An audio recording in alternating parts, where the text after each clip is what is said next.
The Galactic Academy of Martial Excellence floated in the dark space between three suns. And it was the most famous school in the known universe for warriors and fighters from every corner of existence.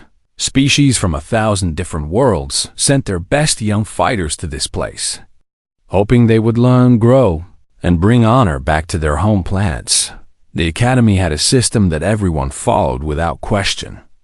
And this system placed students into different classes based on their fighting potential. The tests measured everything that the galaxy considered important for combat. How fast your brain could react to danger. What kind of genetic modifications your species had developed. How strong your body was. And how deadly your natural weapons were. At the very top were the elite class students. Beings with reaction times measured in microseconds and bodies. Designed by millions of years of evolution for nothing but killing. At the bottom were the low-class students. Species that had other talents but were not built for war. And in the middle, where most students found themselves, was the mid-class on this particular day. Something unusual was happening at the Academy. General Kethvaros of the Vorn Dominion had arrived for an inspection. And his presence had turned the entire school upside down. Kethvaros was not just any military leader. He was a legend that parents used to frighten their children on 100 different worlds, standing 7 feet tall. His body was covered in plates of natural armor that looked like dark red stone, but was harder than most metals. His forearms ended in claws that could cut through steel. And his face was a nightmare of mandibles and compound eyes that seemed to look everywhere. And once he had fought in the Outer Rim subjugation, a war that had lasted 50 years and claimed billions of lives. He had personally killed more enemies than most soldiers ever saw in their entire careers. He carried the Crimson Mandate, a mark of authority that meant he could challenge anyone, anywhere, at any time.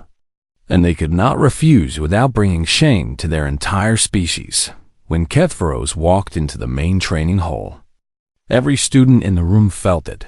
The Krill cadets, massive insect-like beings with armored shells, immediately bowed their crested heads in respect. The Mandari, a species of four-legged hunters with fur the color of shadow, dropped to one knee as their traditions demanded. Even the proud Deshan warriors, who bowed to almost no one, lowered their eyes and kept their hands away from their weapons.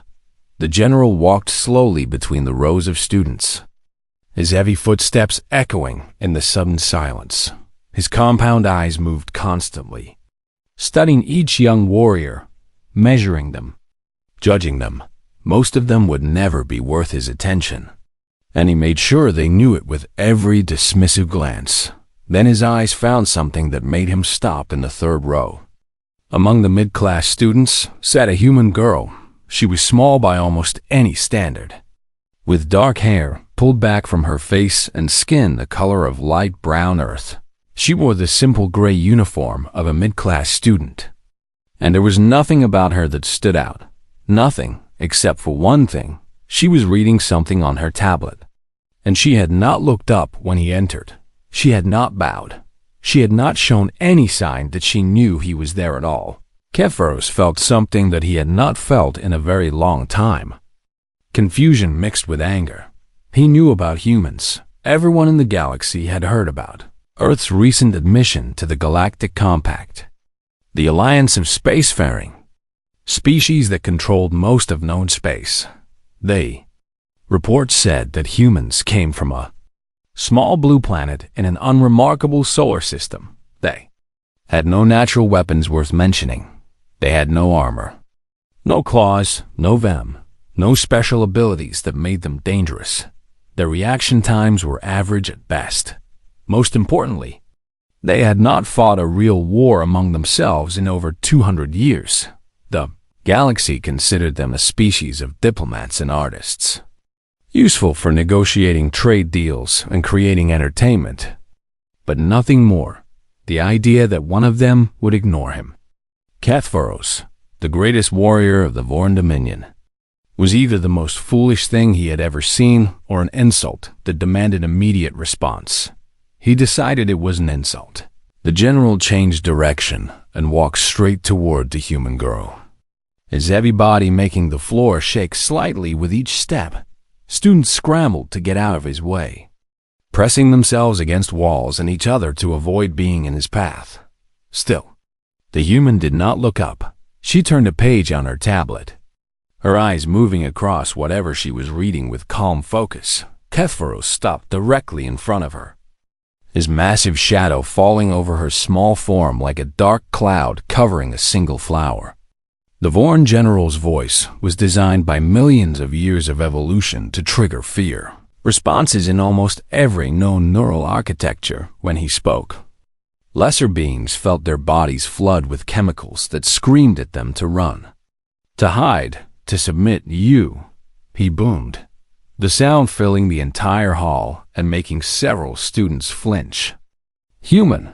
Maya Chun finished reading the sentence she was on. She did not rush. She did not panic. She simply completed what she was doing, tapped her tablet to save her place, and then looked up at the massive alien standing over her. Her expression was calm and untroubled, like someone who had just been asked a simple question by a stranger on the street. "Yes," she said. Her voice quiet but clear. Kethvaros stared at her with all of his compound eyes, trying to find any sign of the fear that should have been obvious. He found nothing. The small, soft, unmodified human girl looked at him the way she might look at a piece of furniture that happened to be in her way. The general felt his anger grow hotter, and he made a decision that would change the course of galactic history. He would make an example of this human. He would show the entire academy, and through them the entire galaxy, what happened to those who did not show proper respect to their betters. He would teach humanity a lesson they would never forget. The silence in the training hall was so complete that students could hear the soft hum of the station's life. Support systems working in the walls. Every eye was fixed on the scene unfolding in the third row, where the massive form of General Kethvaros loomed over the small human girl like a mountain standing above a single blade of grass.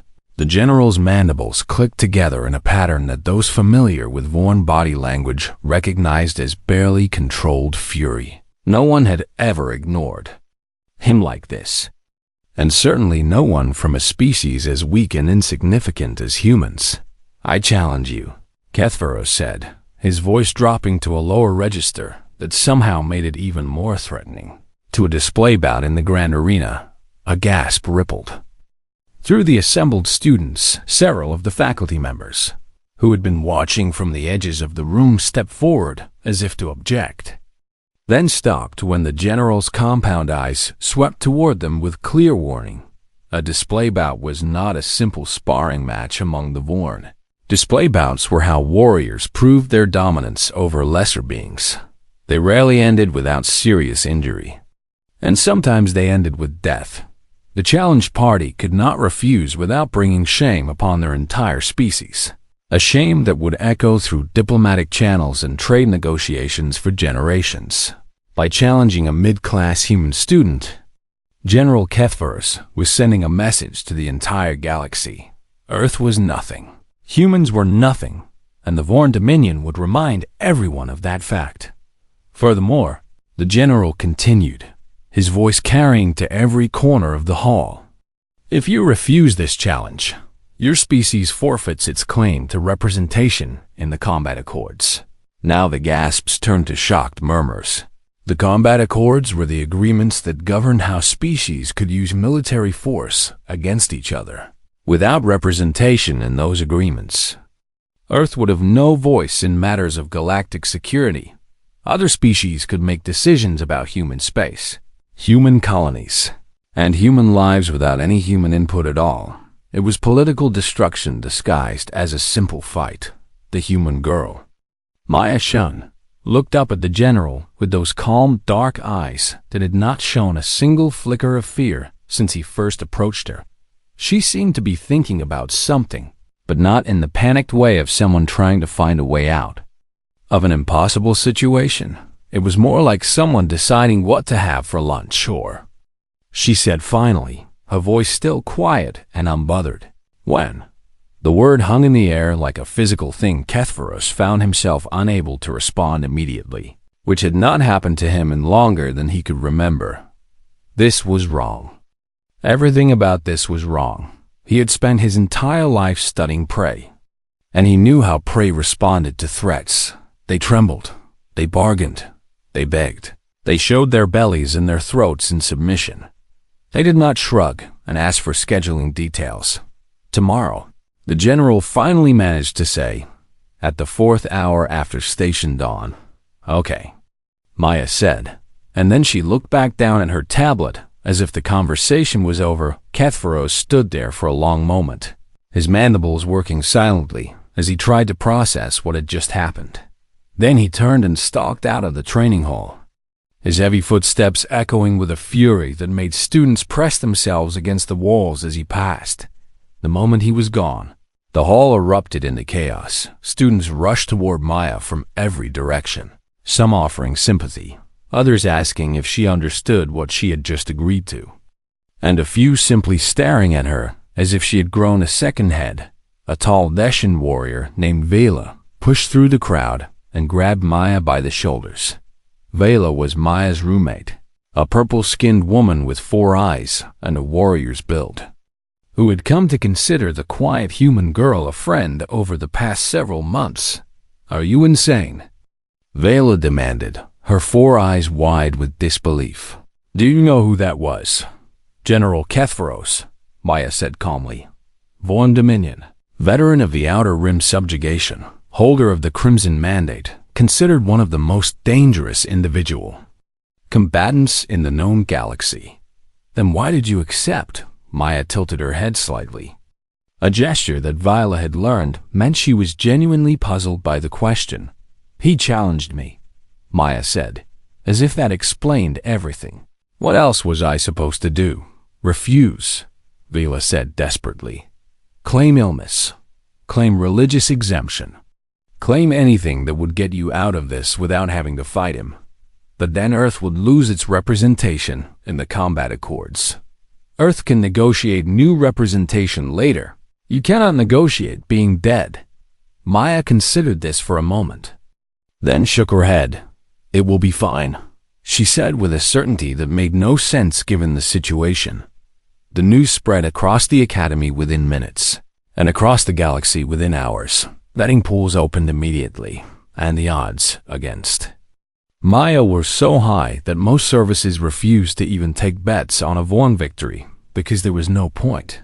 Earth's ambassador to the Galactic Compact filed an emergency protest with the Council, demanding that the challenge be declared invalid due to the massive difference in class rankings between the fighters. The protest was denied. Species from dozens of worlds began making travel arrangements to witness what they assumed would be a historic humiliation of humanity. Political analysts wrote lengthy pieces about what this meant for Earth's future in galactic affairs.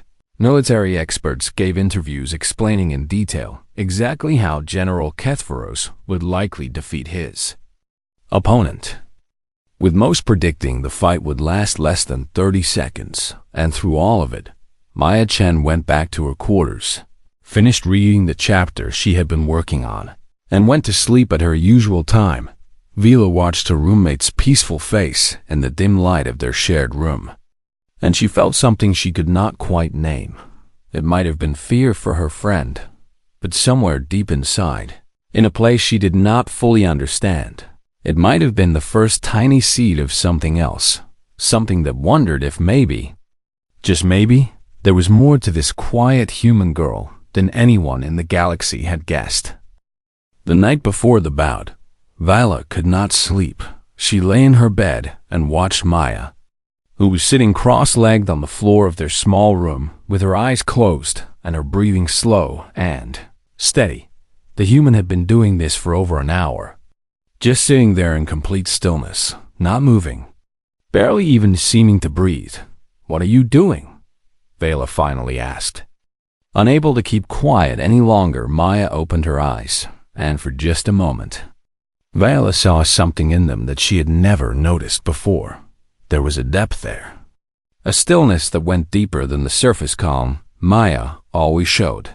It was like looking into a dark pool and suddenly realizing that the water went down much further than you had ever imagined.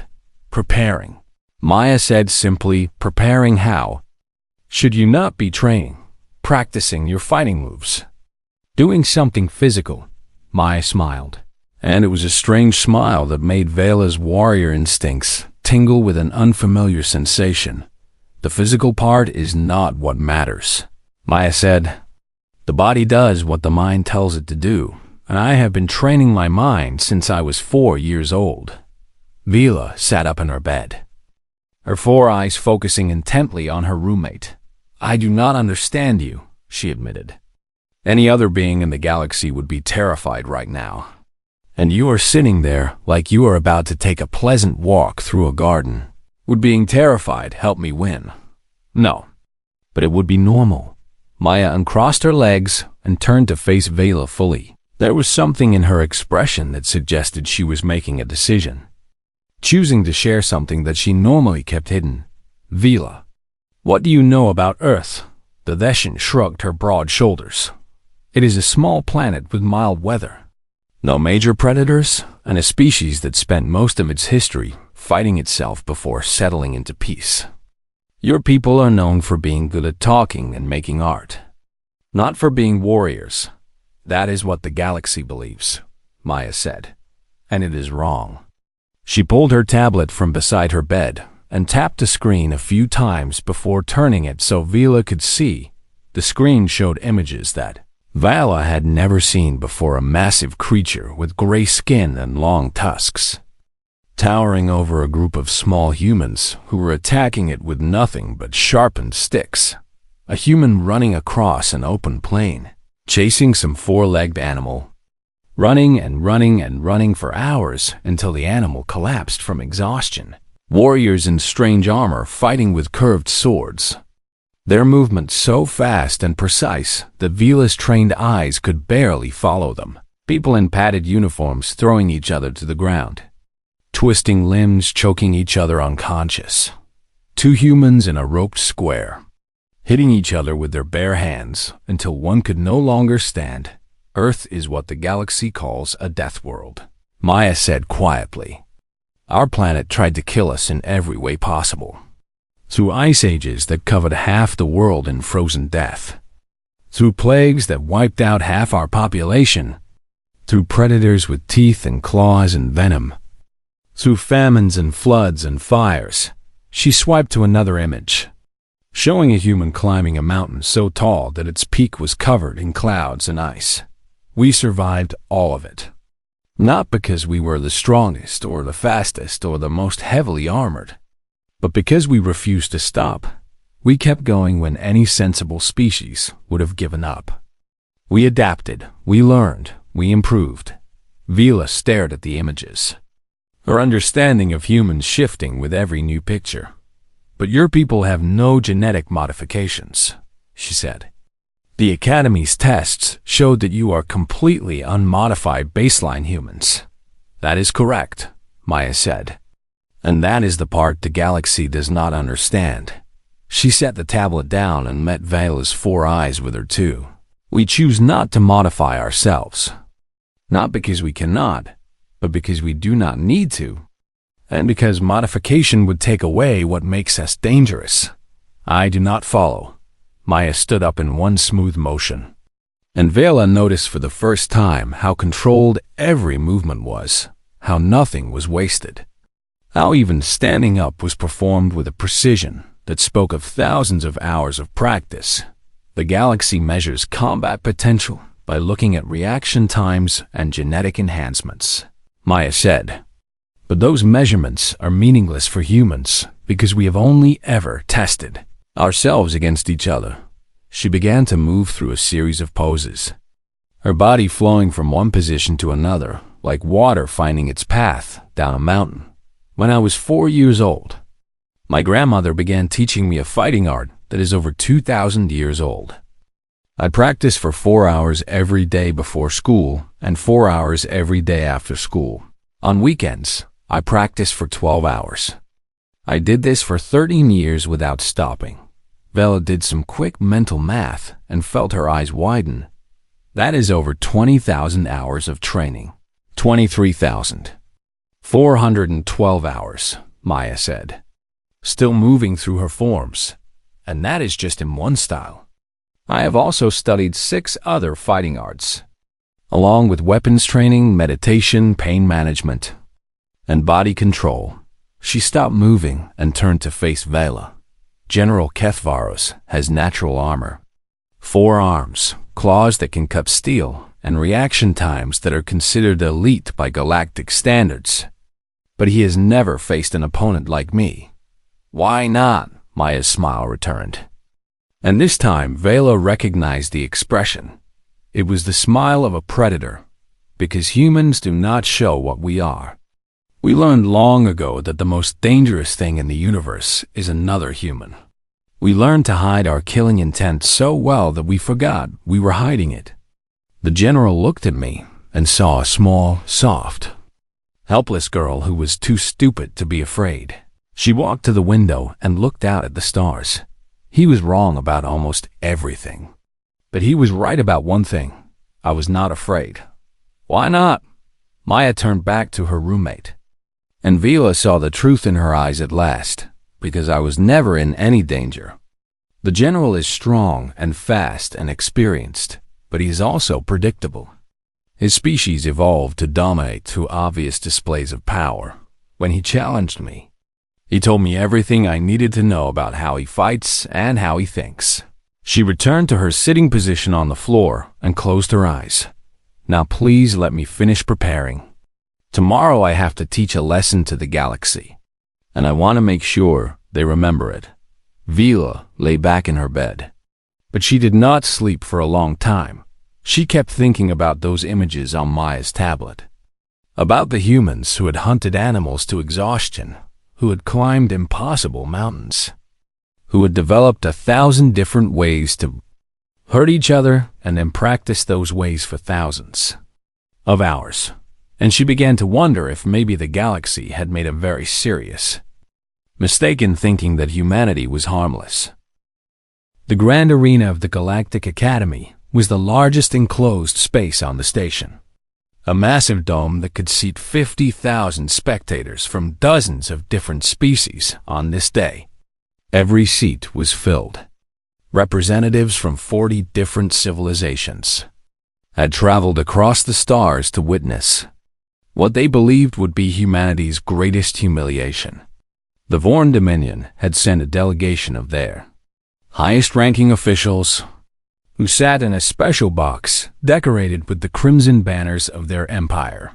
Earth's ambassador sat in a much smaller box on the opposite side, surrounded by aides who were already preparing damage control statements for after the inevitable defeat. The betting services had stopped taking wagers on a Vorn victory entirely because no one would bet against General Kethvaros instead.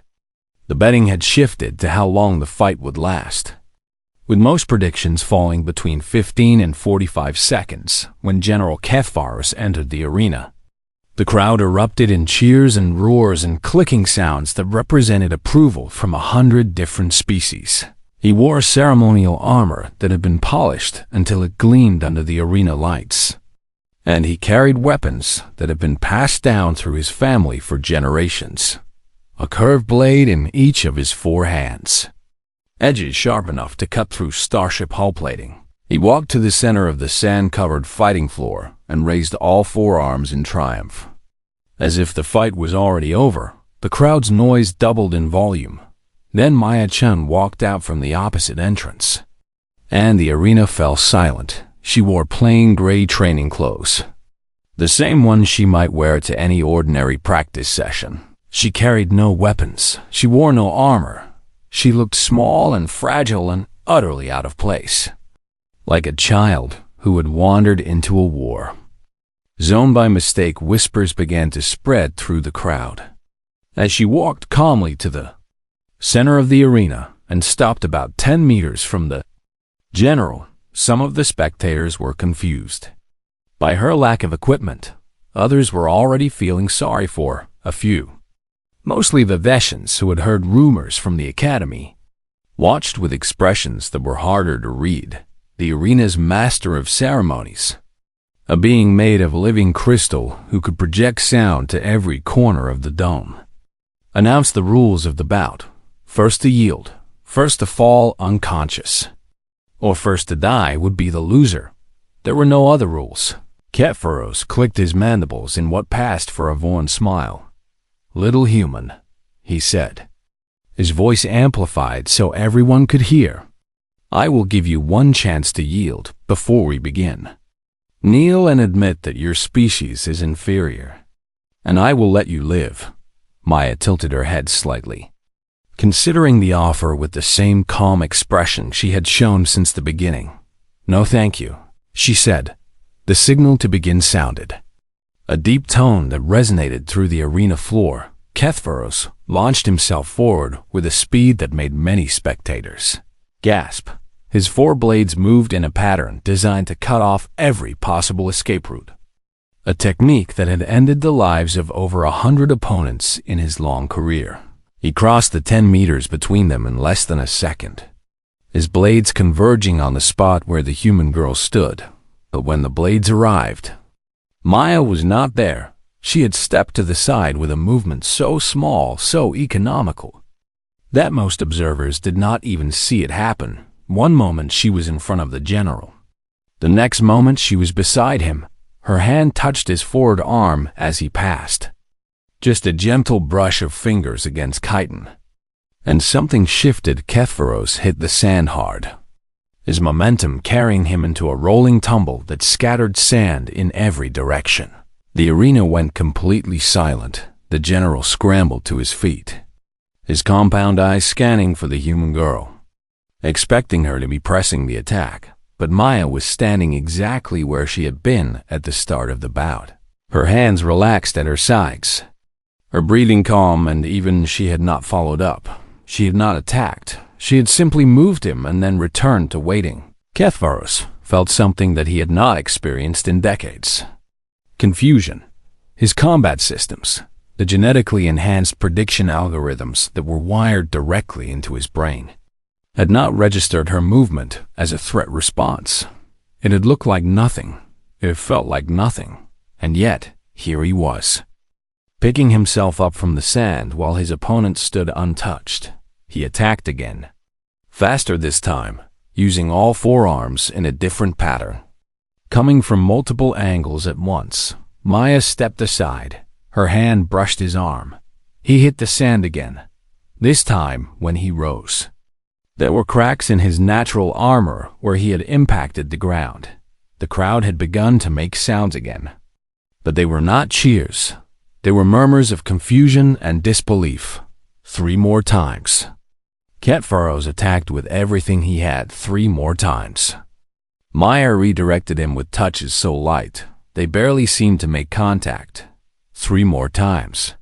The greatest warrior of the Vorn Dominion found himself eating sand while a small human girl in gray training clothes stood watching him with those calm, untroubled eyes. The Vorn delegation had fallen silent. Earth's ambassador was leaning forward in his seat, his prepared statements forgotten throughout the arena.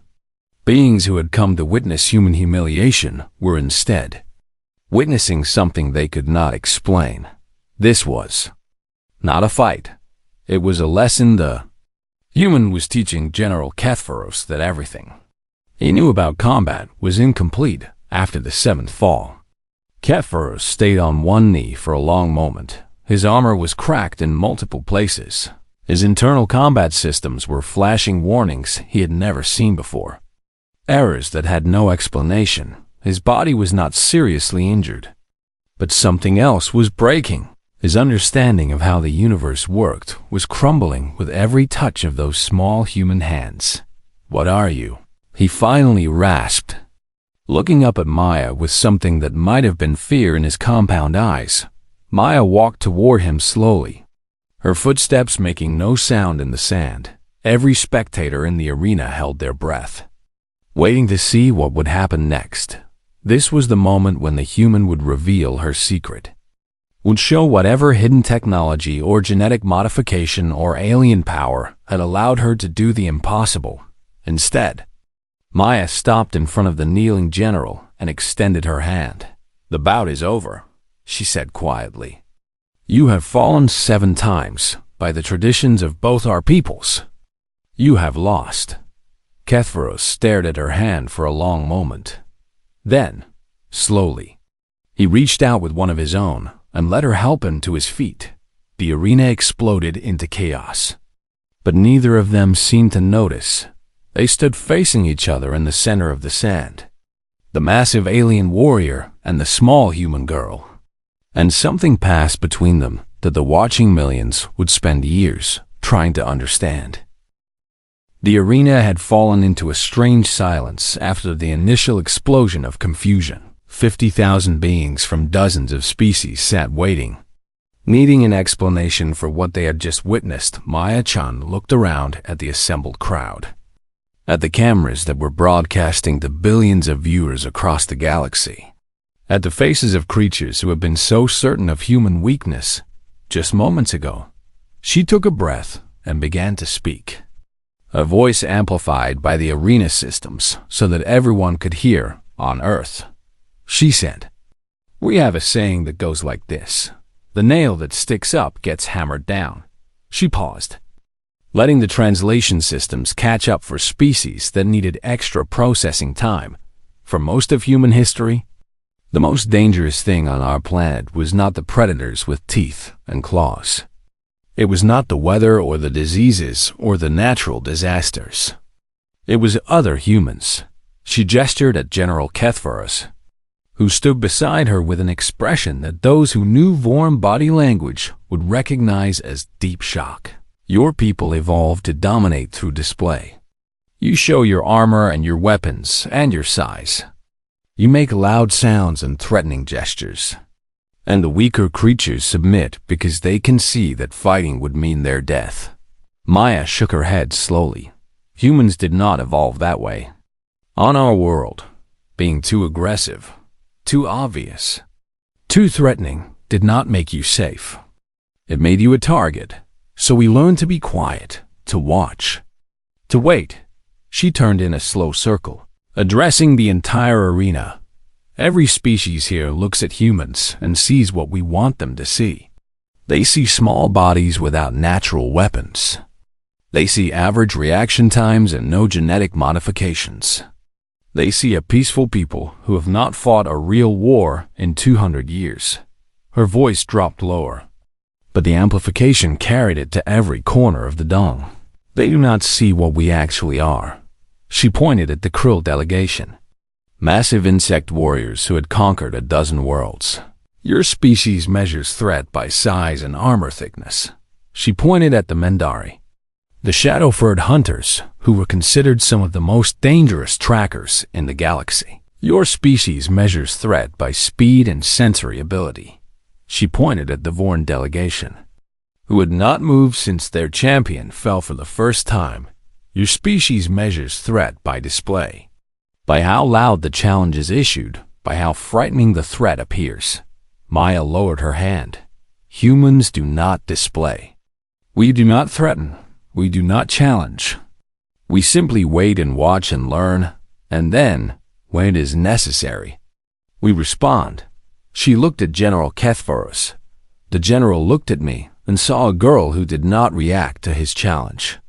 He thought I was frozen in fear, or too stupid to understand the danger I was in. For the first time, something that might have been emotion flickered across Maya's calm face.